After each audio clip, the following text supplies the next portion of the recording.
Hi, what's up? Okay, so this is about my this is a pre-op video. I so far my surgery date is scheduled, and it's supposed to happen pretty soon. So I just kind of wanted to go over a pre-op and post-op video for you guys. This is Bactrim DS, and this is a general antibiotic that is taken for a week after you get your implants, by mouth twice daily. So this is an antibiotic called Bactrim DS.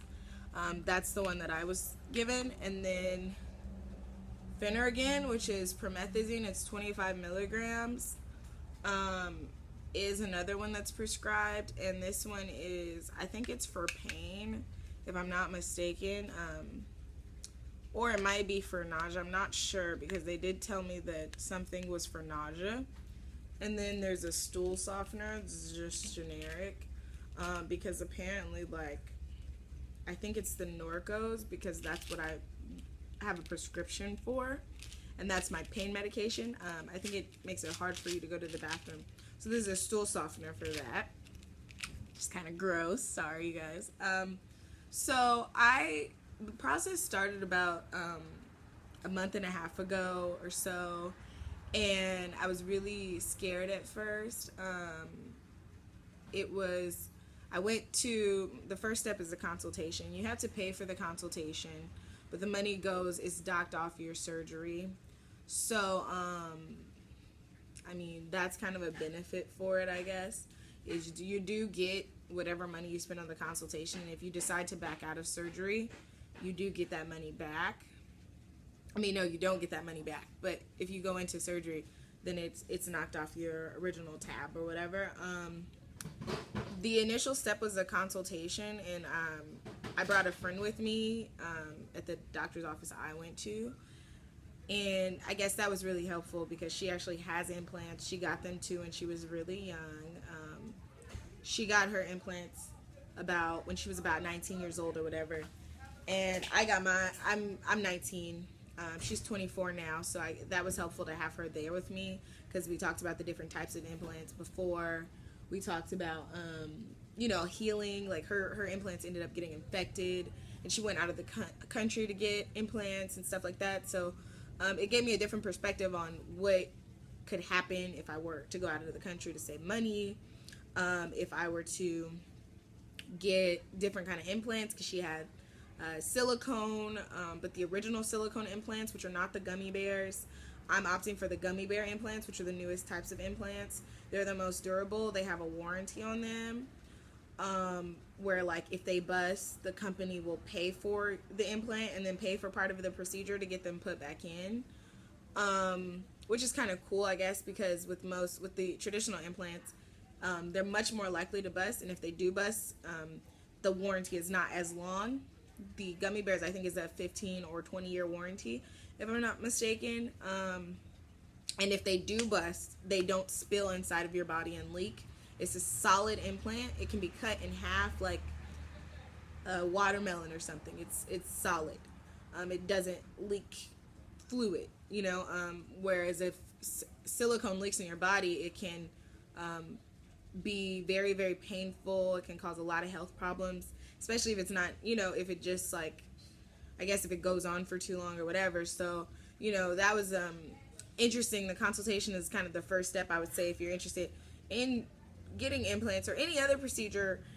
Research first, because even though I'm only 19, I have been looking up the side effects, watching YouTube videos by other people about post-op, pre-op, their updates, like their weekly updates about their surgery or whatever, and everything like that, just kind of to get a different perspective on what am I going to feel like after, what's it going to be like. I mean, just the experience or whatever. And a lot of the women that I've watched or whatever, some of them are closer to my age, some of them are older, but it was just interesting to see how everybody's healing process was, and different things like that, and the pain, and different incisions. There's different ways where you can get the implant put in. You can get it put in through the areola, you can get it put in through your armpit, you can get it put in underneath, which has the most scarring.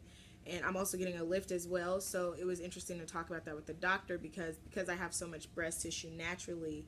I can't get I can't just get an implant.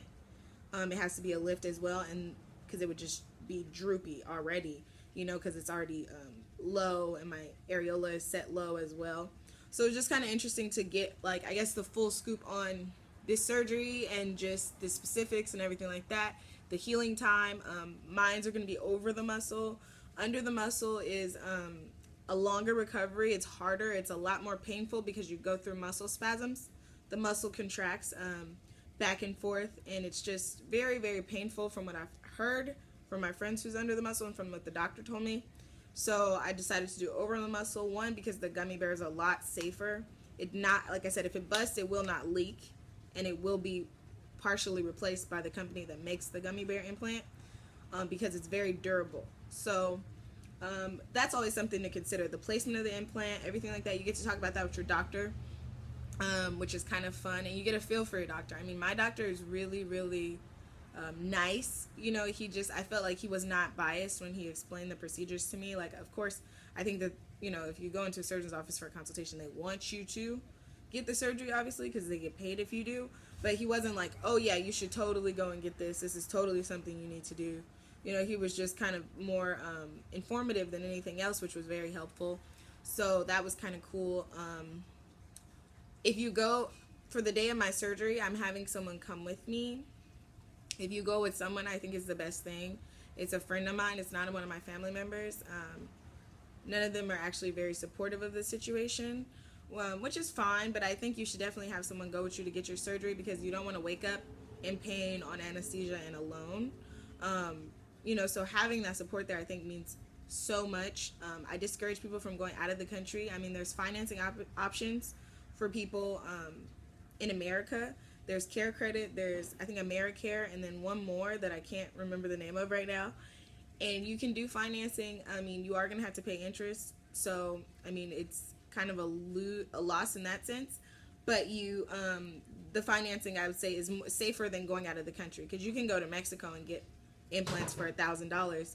But the chances of infection and different things like that are higher. And the implant sizes out there are much bigger. Like, they're approved for much larger sizes than we are here, which might not fit your frame and might make you more prone to infection. So that's something to be aware of. If you do go out of the country to try to save money, especially if you go to like Mexico or something, you know, you can't go back for your post-op.